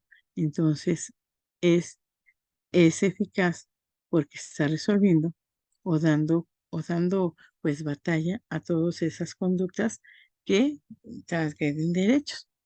Y entonces cuando es aplicado ese derecho positivo, pues va a tener todas esas consecuencias de manera satisfactoria, de manera que pueda resolver los conflictos y que no exista pues ninguna alteración por que se apliquen estos, estas normas. Entonces dice que el derecho vulgar a veces se cubre con alguna cláusula general. A lo mejor no está establecida como tal en la ley y que bueno, pues esa cláusula puede estar presente ahí. Entonces, y que además cuando esa cláusula se estipule, aquí lo interesante del tema es que, bueno, pueda hacerse valer ante los tribunales y que, bueno, cuando uno quiera hacerla valer, pues tenga que obtener algún beneficio. ¿Y cuál sería ese beneficio? Pues la sanción estatal. Entonces, a los ojos del derecho erudito, es, pues, se van a llevar a cabo con todas esas aplicaciones de las normas que se dan en una sociedad. Entonces, bueno, que esas normas que son de aplicables a toda la sociedad, pues van a traer aparejadas sanciones y esas sanciones, pues, ¿quién las va a imponer? El Estado. Entonces, todos, todos estos fenómenos sociales que van surgiendo, pues van a estar regulados por el derecho erudito, no por el derecho vulgar, porque el derecho vulgar únicamente va a regular las costumbres que se lleven a cabo en esa comunidad. Entonces, como les digo, para que se dé ese derecho erudito y a los ojos de los juristas, bueno, pues se va a ver, se va a examinar esos hechos y no los del derecho.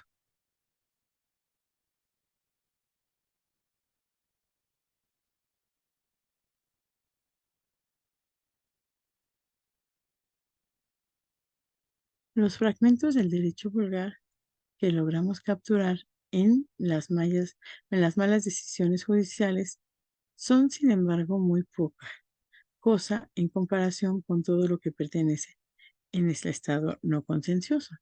Para conocer más sobre el tema, habría que explicar el procedimiento de la encuesta que habría de realizarse en los medios populares, con exclusión de los técnicos y sin descuidar las provincias apartadas, pues el alejamiento de la capital favorece a no dudarlo de alguna forma, al menos del derecho vulgar.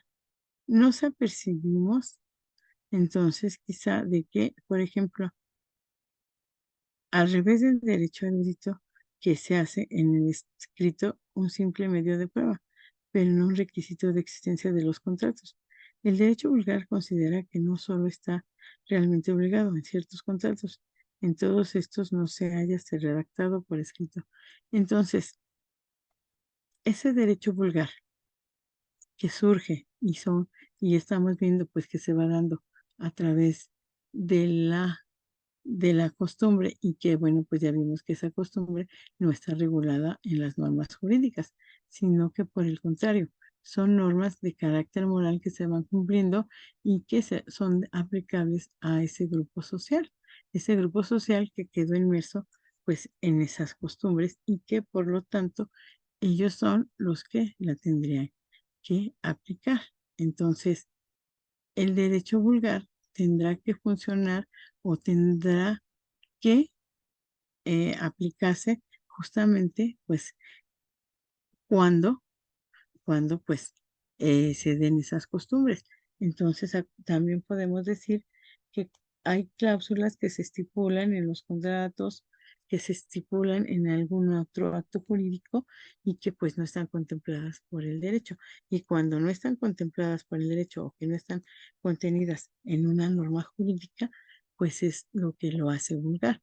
Por lo tanto, hay que analizar y estudiar ese derecho erudito y que, bueno, por lo tanto, tendrá que permanecer al estado, a ese estado y no llegar a la etapa contenciosa. Con el derecho vulgar, lo que se trata es no pasar a esa etapa litigiosa, sino que por el contrario, lo que sucedería aquí es que trataríamos de analizar esas costumbres y de poder aplicar la norma. En un derecho común, en el derecho erudito, como nos dice el autor, aquí se tendrían que dar las condiciones en las cuales, bueno, pues las normas de derecho son aplicadas y las normas de derecho son creadas conforme a la observación que existe en, en la observación que se da y que se llevan a cabo esas conductas que se dan en una sociedad. Luego, entonces, es de vital importancia que ese derecho erudito tenga la función para lo cual es creado. Y dentro de esas funciones para lo cual es creado, bueno, pues existe esa creación de normas mismas que se van a dar a través de la observación. Esa observación que se dan en las conductas, tal como nos lo dice Erlich. Ya ven que vimos que ese sociólogo, sin ser jurista, ¿qué es lo que predicaba? Que las conductas que se dan en la sociedad, una vez que se interactúan como grupo social y que se van a regular, bueno, pues tienen que organizarse. ¿Y cómo se van a organizar? Pues a través de las normas jurídicas. Es aquí cuando se crean esas normas jurídicas mismas que se tienen que regular en un ordenamiento legal. Esas normas de carácter jurídico es donde se contienen las conductas de cada uno de los individuos mismos que de alguna manera pues estuvieron de acuerdo para la creación de ese derecho. A lo mejor no lo manifestaron como tal, no dijeron yo voto porque se realice esta ley, sino que por el contrario, al al vivir en una comunidad, pues lo aceptamos de manera indirecta, o sea, no lo estamos haciendo a lo mejor formalmente, pero sí en el sentido de que, bueno, pues están en la sociedad, están inscritos ese derecho y que por lo tanto, pues hay que aplicarse. Acuérdense que de acuerdo a Ehrlich, se organizan las conductas, quedan plasmadas en las normas jurídicas y además, bueno, pues se va a ir otorgando, ¿no? Entre la sociedad esa solidaridad, el actuar de manera conjunta con los individuos, con los miembros de esa sociedad y que en todo momento esa sociedad pues va a estar de acuerdo en lo que se disponga, toda vez que ya hubo un consenso, a lo mejor no hablado, no aprobado, de tal manera que ese consenso surge a través de esas normas que son establecidas y que, bueno, pues nosotros a lo mejor no votamos para que se haga, pero sí en el sentido de que esas normas que se establecen, pues deben de cuidar ese orden que se llega a dar en la sociedad. Entonces, esas normas se crean con la anuencia de los que forman parte de esa sociedad, de ese grupo de personas que están presentes y que van a estar ahí para poder, para poder entender qué es la norma jurídica y qué es lo que se regula. Y como les digo, a lo mejor no de alguna manera nosotros lo manifestamos nuestra aprobación de esas normas, pero sí al momento de estar inmersos en esa sociedad y que tenemos que adaptarnos a lo que se establece en la sociedad, que son lineamientos que no se dicen, pero que están presentes y nosotros como ciudadanos pues nos adherimos a esos derechos, a esas normas que están ahí. Entonces, nuevamente reiterando lo que nos dice el autor, los fragmentos del derecho vulgar que logramos capturar en mallas de las decisiones judiciales, pues dice que son muy poca cosa en comparación a todo lo que pertenece al estado no contencioso. En efecto, esas decisiones que da un juez en un juicio, bueno, pues nada más van a ir enfocados a esos casos en los cuales estuvo, pues hubo una contención de poderes y en las cuales, pues el juez tiene que resolver a favor de uno de los solicitantes, toda vez que esa persona a quien se le va a resolver a la mejor a favor, bueno, pues aportó todos los elementos de prueba y en los cuales estaban contenidas, bueno, pues esos elementos que causaron convicción en el juez.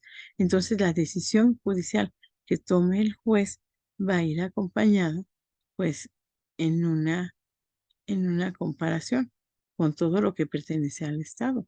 Entonces, a lo mejor a mí me transgreden un derecho, yo acudo ante una autoridad judicial para que se aplique el mismo y bueno, a lo mejor a mí me resulta favorable el que pues me tengan que entregar esa, esa resolución a favor mío. Bueno, pero entonces eso nada más va a hacerlo o va a resultar de manera individual la parte contenciosa. Pero sin en cambio nos dice que existen más decisiones que se dan en la sociedad y que no son contenciosas, porque como bien nos decía, puede ser que las partes lleguen a un convenio, que estén de acuerdo y que, bueno, pues ya no tengan que estar peleando más, sino por el contrario, estar en sana convivencia y en la cual, bueno, pues podamos desarrollar nuestras, nuestras tareas sin que tengamos que ser castigados por el Estado.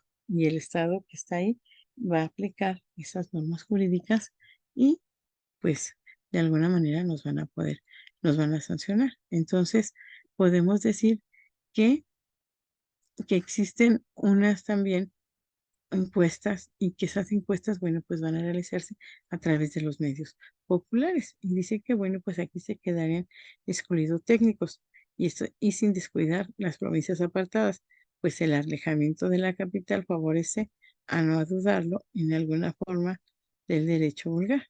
Entonces nos podemos decir que nos apercibimos y, bueno, es que apercibimos en el sentido de que se le tendría que dar un revés al derecho erudito, porque si bien es cierto que al aplicarse esa etapa, la etapa no contenciosa, que no existe un litigio en el cual tenga que pelearse, bueno, pues el derecho vulgar de alguna manera, pues está sobresaliendo sobre el derecho erudito. Entonces, el destino o la simple prueba que se tenga que otorgar, pues se tiene que mostrar que existen más contratos y que existe esa posibilidad también de poder de poder convenir, de poder sobresalir en esas resoluciones sin que se tenga que llevar de manera, de manera litigiosa. Entonces, bueno, nuevamente retomando esta idea del derecho vulgar, pues hay que decir que a los ojos de los juristas, este derecho pues va a pertenecer, como les decía, al terreno de los hechos y no del derecho, toda vez que los actos que se llevan a cabo o que el derecho vulgar reconoce, pues no están legislados en alguna ley, sino que por el contrario, este derecho vulgar y esas conductas que se realizan solamente se llevan a cabo a través de esas costumbres que se dan en una sociedad y que esas costumbres, bueno, pues acuérdense que en un futuro se traducen en derecho. Entonces, el derecho vulgar a los ojos, pues nos dice que no va a pertenecer al derecho y que por lo tanto, pues no se ocupen de esa materia, toda vez que no tienen los lineamientos ni la relevancia jurídica, porque como ya lo dijimos, en una sociedad se tienen que impregnar las diferentes normas se tienen que crear para regular las conductas que se den en esa sociedad, porque pues somos seres humanos y los cuales, bueno, acuérdense que siempre que vivimos en sociedad, pues existen los conflictos. Entonces, aún más, si nos vamos en la parte de altas del derecho, bueno, pues podemos entender que las normas jurídicas que se dan ahí, bueno, pues ya fueron previamente observadas y fueron previamente analizadas esas conductas. Además, bueno, que se debieron de haber, de haber pues suscitado ciertos incidentes mismos que transgreden esos derechos. Entonces, pues es cuando el derecho queda fuera. Aquí lo que se trata es de regularse a través de ese derecho positivo. Y ese derecho positivo, pues, es un derecho erudito.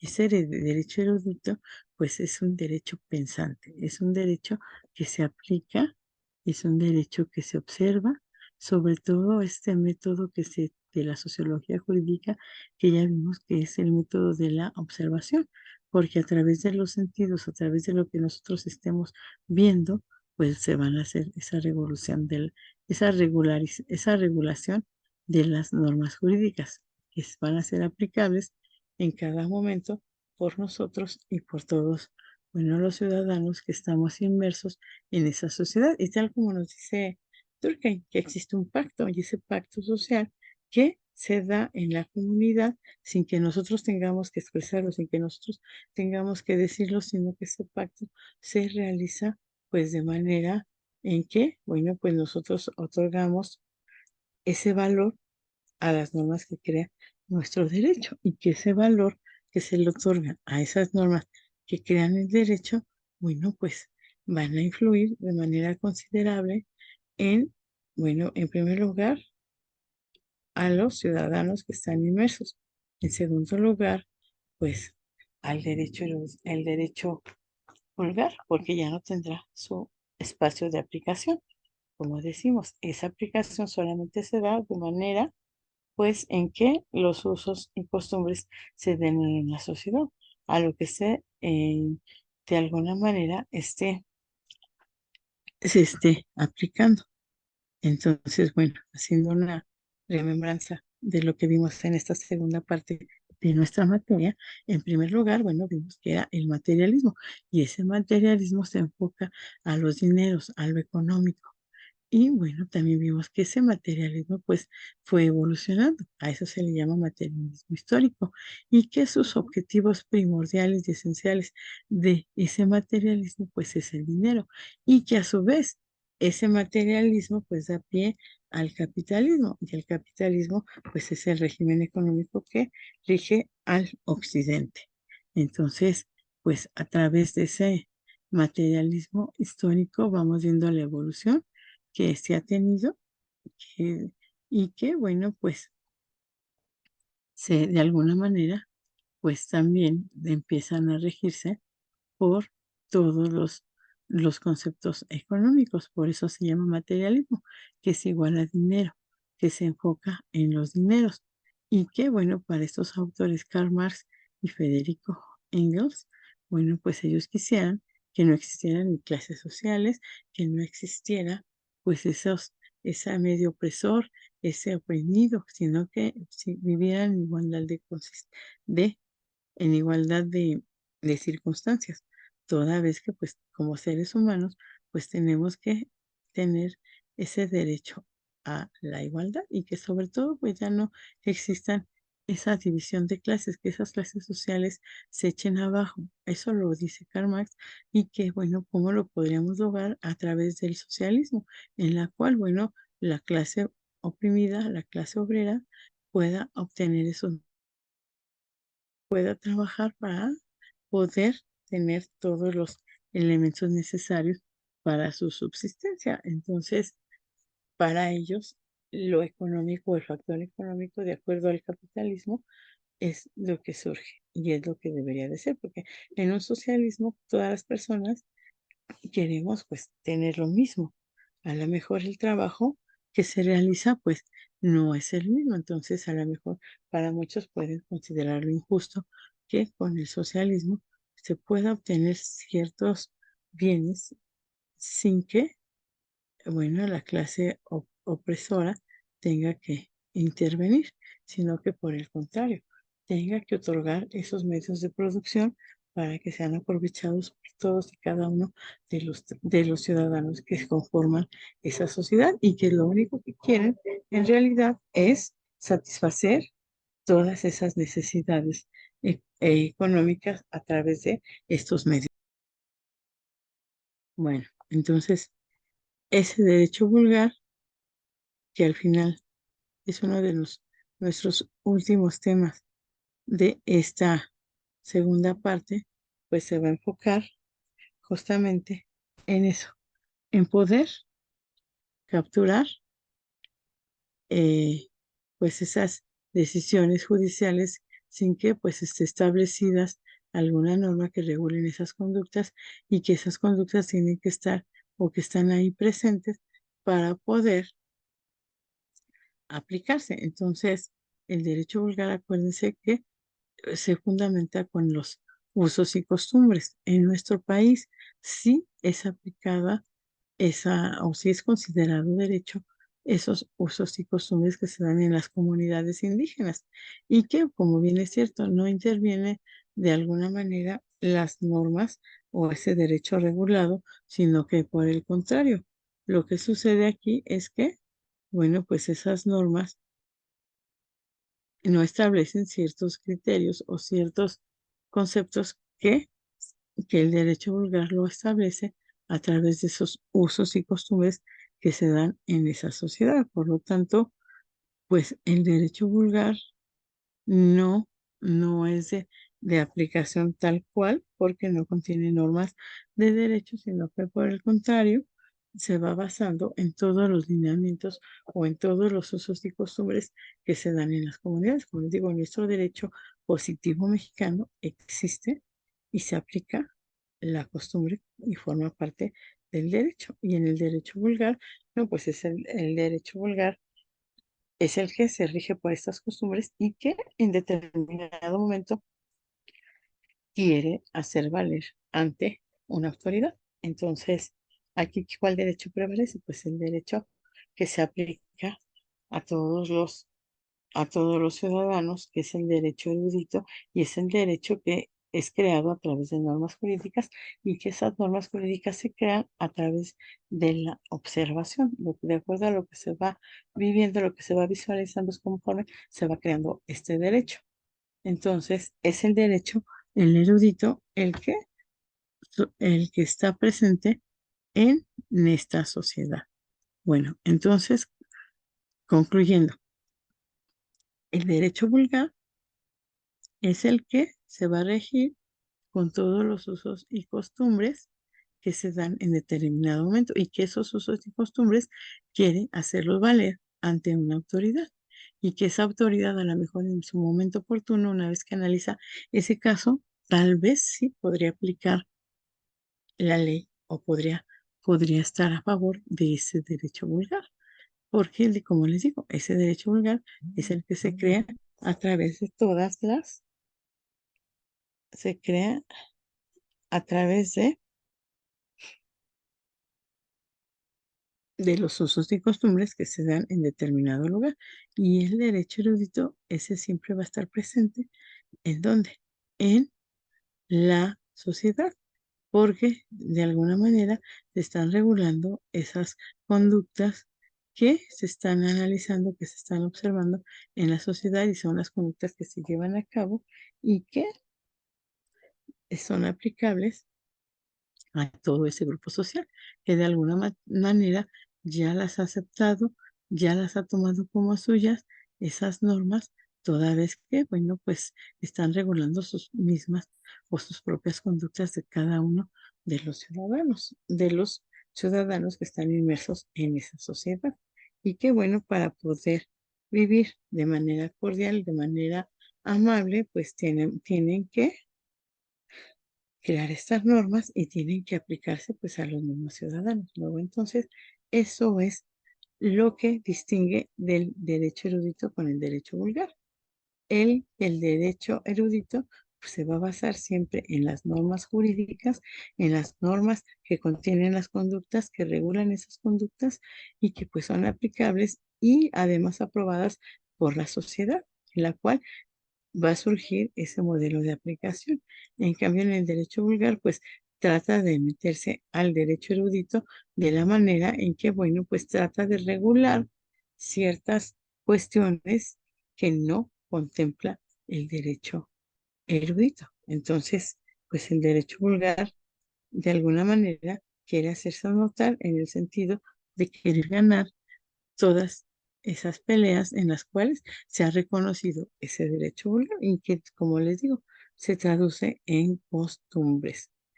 Entonces, esa es la diferencia entre el derecho vulgar y el derecho erudito, que sí está pensado que el derecho erudito pues está a través de qué, de esa observación del derecho, y en cambio el derecho vulgar pues solamente basa su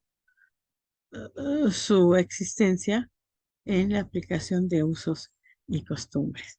Bueno, pues hasta aquí dejamos nuestra segunda parte. Espero haya sido pues entendida. A lo mejor el tema si estuvieron un poquito más complicados, este último, ¿no? Del derecho vulgar y el derecho erudito, pero finalmente pues estamos abarcando esa parte del temario. Entonces, hasta aquí lo dejamos. Que tengan un excelente día y nos vemos la siguiente clase. Gracias.